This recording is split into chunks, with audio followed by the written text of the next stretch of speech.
Hey, this is Shane Photography, and today I want to do a quick review of my Canon EF 35mm f1.4 Mark II and my RF 35mm f1.8. At the end, I'll also talk about my experience with the Sigma Art lens. Here we go.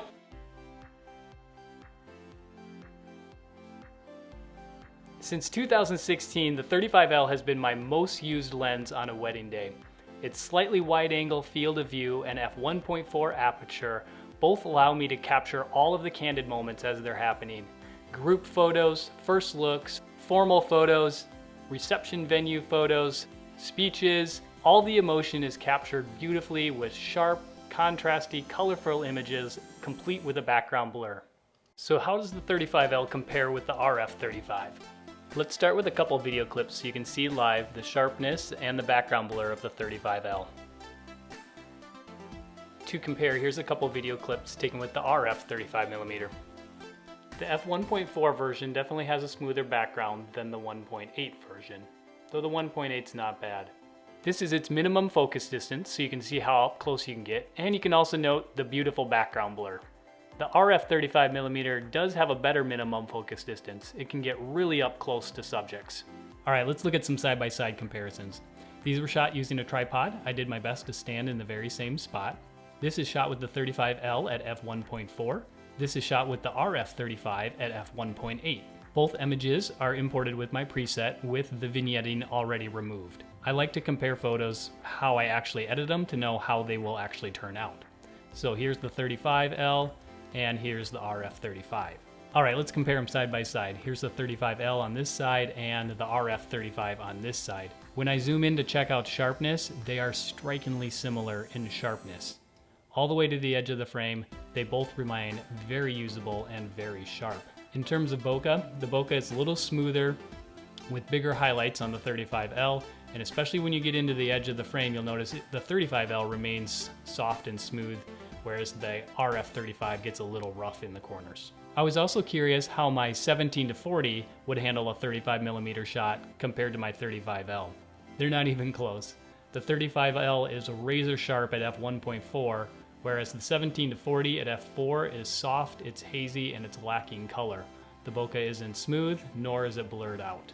Another thing I want to point out is the field of view. The 35L seen here is slightly wider than the RF 35. The RF 35 crops in just a little bit. My only negative with the lens is the sun flare.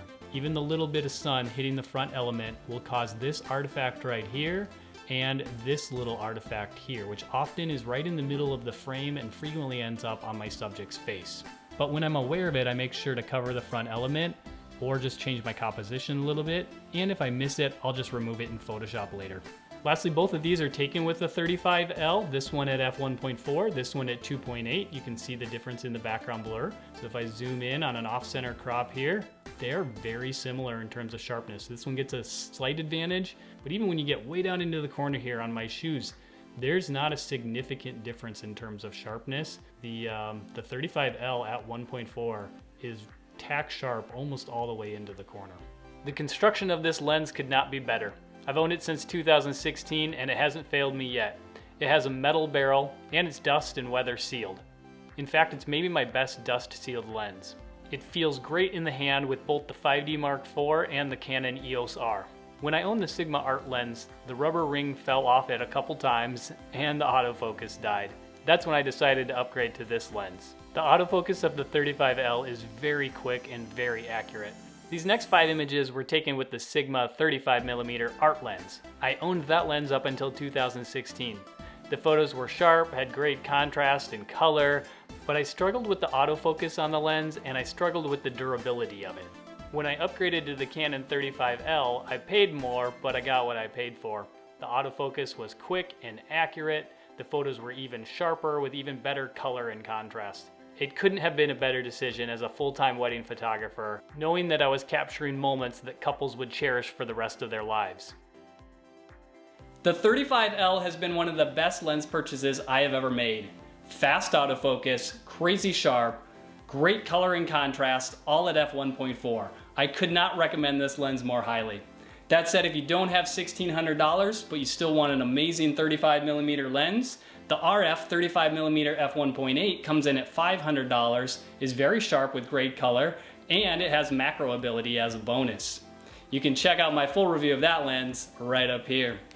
Thanks again for watching. If you haven't already, please like this video and subscribe to our channel. We have a lot more fun stuff coming for you.